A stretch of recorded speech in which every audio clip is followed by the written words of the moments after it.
Começa agora Descobrindo a Revista Espírita. Os fatos, os fenômenos, as análises que auxiliaram Allan Kardec a consolidar os alicerces do Espiritismo. Descobrindo a Revista Espírita. Pesquisa e apresentação, Luiz Armando de Freitas Ferreira.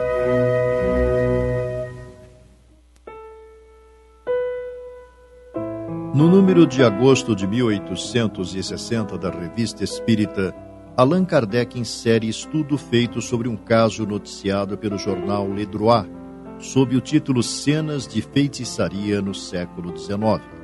Na matéria, o relato de inusitados fatos verificados no apartamento em que residia um alto funcionário do Palácio da Justiça, em que projéteis vindos não se sabe de onde quebravam vidraças por vezes, atingindo os que se encontravam em casa, ferindo-os. Geralmente fragmentos consideráveis de tições meio carbonizados, pedaços de carvão de pedra muito pesados e até dos chamados carvões de Paris. A criada da moradia recebeu diversos no peito, ficando com fortes contusões. A vítima de tais fenômenos acabou pedindo a assistência da polícia, que colocou agentes de vigia, tendo sido os mesmos atingidos pela artilharia invisível, sendo-lhes impossível saber a origem de tais golpes. Tendo se tornado insuportável a permanência numa moradia onde nunca se sabe o que acontecerá, o locatário solicitou a rescisão do contrato junto ao proprietário. Concedida esta, quando o funcionário ministerial redigia o documento, um pedaço enorme de carvão lançado com extrema força entrou pela janela e foi bater na parede, fazendo-se pó. Na reunião da Sociedade Espírita de Paris de 29 de junho de 1860, Kardec procurou primeiro ouvir o dirigente espiritual das atividades mediúnicas ali realizadas, colhendo as seguintes informações. Primeiro, os fatos havidos eram verdadeiros, aumentados, porém, pela imaginação dos homens por medo ou ironia, sendo tais manifestações provocadas por um espírito que se divertia um pouco à custa dos moradores do local. Segundo, as ocorrências eram causadas pela presença da pessoa atacada, pegando-se o espírito perturbador ao habitante do lugar onde se acha com a intenção de perturbá-lo com suas maldades ou fazê-lo mudar-se. Terceiro, os fenômenos somente eram possíveis pela presença no local de uma pessoa com certa disposição física entre os encarnados, sem o que o fato não ocorreria. Quarto, tendências demasiadamente materiais dos moradores facilitavam as manifestações, visto que quanto mais elevado se for moralmente, mais se atraem os bons espíritos, que necessariamente afastam os maus.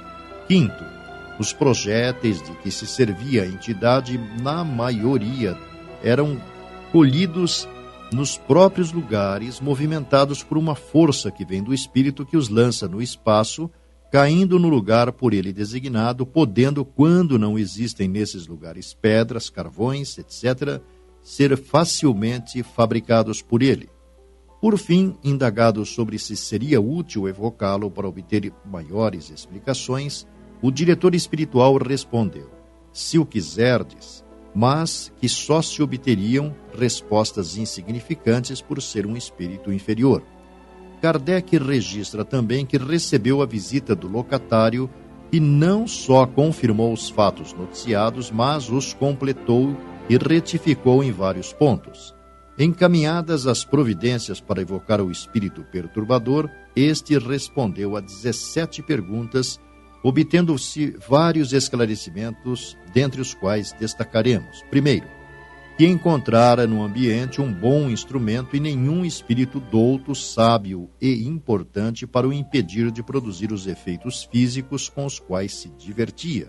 Segundo, dito instrumento era uma criada que o servia inconscientemente, sendo a mais apavorada diante das manifestações. Terceiro, sobre se haveria meios de provocar os fenômenos no recinto da reunião de que participava naquele momento, afirmou que sim, através de um membro presente, o qual apontou não lhe sendo, porém, permitido por haver um guarda que vela pelos participantes.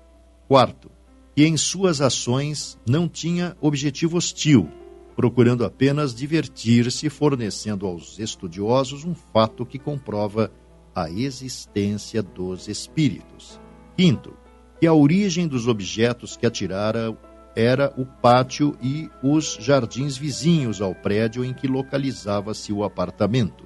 Sexto, sobre como era possível produzir os fenômenos, disse ser difícil para ele explicar, esclarecendo apenas que era ajudado pela natureza elétrica daquela moça junto à dele, menos material, permitindo o transporte dos diversos materiais. Sétimo, revelou que seu nome era Gianet, tendo desencarnado há bem uns 50 anos, tendo sido uma pessoa comum que sobrevivia de catar mulambos pelo bairro em que vivera.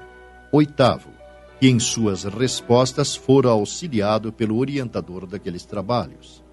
Em observação ao final da entrevista, Allan Kardec considera que essa ajuda é um fato comum, no caso em questão, evidenciando-se pela mudança da letra observada na comunicação, percebidos facilmente esses momentos, visto que a do comunicante era angulosa, grossa, irregular, por vezes pouco legível, mostrando um caráter diverso, ao passo que, quando auxiliado, ela se tornava mais regular e corrente.